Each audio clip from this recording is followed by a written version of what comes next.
গাইবান্ধার সাগাটা উপজেলায় বর্ণাঢ্য নানা আয়োজনের মধ্য দিয়ে যথাযোগ্য মর্যাদায় মহান বিজয় দিবস উদযাপন করা হয়েছে।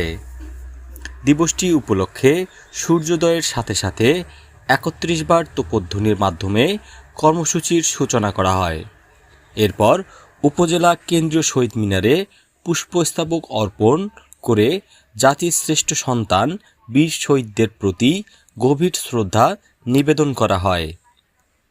উপজেলা প্রশাসন, উপজেলা মুক্তিযোদ্ধা সংসদ, জাতীয়তাবাদী দল বিএনপি, থানা পুলিশ, বোনারপাড়া সরকারি ডিগ্রি কলেজ সহ বিভিন্ন রাজনৈতিক দল, শিক্ষা প্রতিষ্ঠান ও স্বেচ্ছাসেবী সংগঠনের পক্ষ থেকে পুষ্পার্ঘ্য অর্পণ করা হয়। পরে কাজী আজহার আলী সরকারি উচ্চ বিদ্যালয় মাঠে আনুষ্ঠানিকভাবে জাতীয় পতাকা উত্তোলন, কুচকাওয়াজ ও সালাম গ্রহণ অনুষ্ঠিত হয়। এ সময় বীর মুক্তিযোদ্ধাদের সম্বর্ধনা প্রদান করা হয়।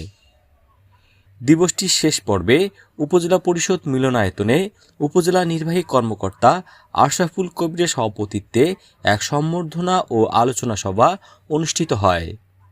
সভায় বক্তব্য রাখেন সাগাটা থানা অফিসার্স ইনচার্জ মাহবুব আলম, বিএনপির সাবেক সভাপতি আবদুল্লাহ আকন্দ, জামায়াতে ইসলামীর মনোনীত প্রার্থী বীর মুক্তিযোদ্ধা আব্দুল ওয়ারেস, উপজেলা জামায়াতে ইসলামের আমির মাওলানা ইব্রাহিম হোসেন, বীর মুক্তিযোদ্ধা গৌতম চন্দ্র মদক, মতলুবুর রহমান রেজা, মোহাব্বত আলী, দেলোয়ার হোসেন, আজহার আলী প্রমুখ। অনুষ্ঠানটি সঞ্চালনা করেন উপজেলা পল্লী উন্নয়ন কর্মকর্তা সামিউল ইসলাম ও মহিলা বিষয়ক কর্মকর্তা পবন কুমার সরকার। বক্তারা মুক্তিযুদ্ধের চেতনায় দেশ গড়ার প্রত্যয় ব্যক্ত করে বলেন, বিজয়ের আদর্শকে ধারণ করেই একটি সুখী, সমৃদ্ধি, বৈষম্যহীন বাংলাদেশ গড়ে তুলতে সবাইকে ঐক্যবদ্ধভাবে কাজ করতে হবে। সাগাটা থেকে মাজেদ মাজুর ভিডিও চিত্রে মোস্তাফিজুর রহমান ফিলিপস, সাগাটা নিউজ।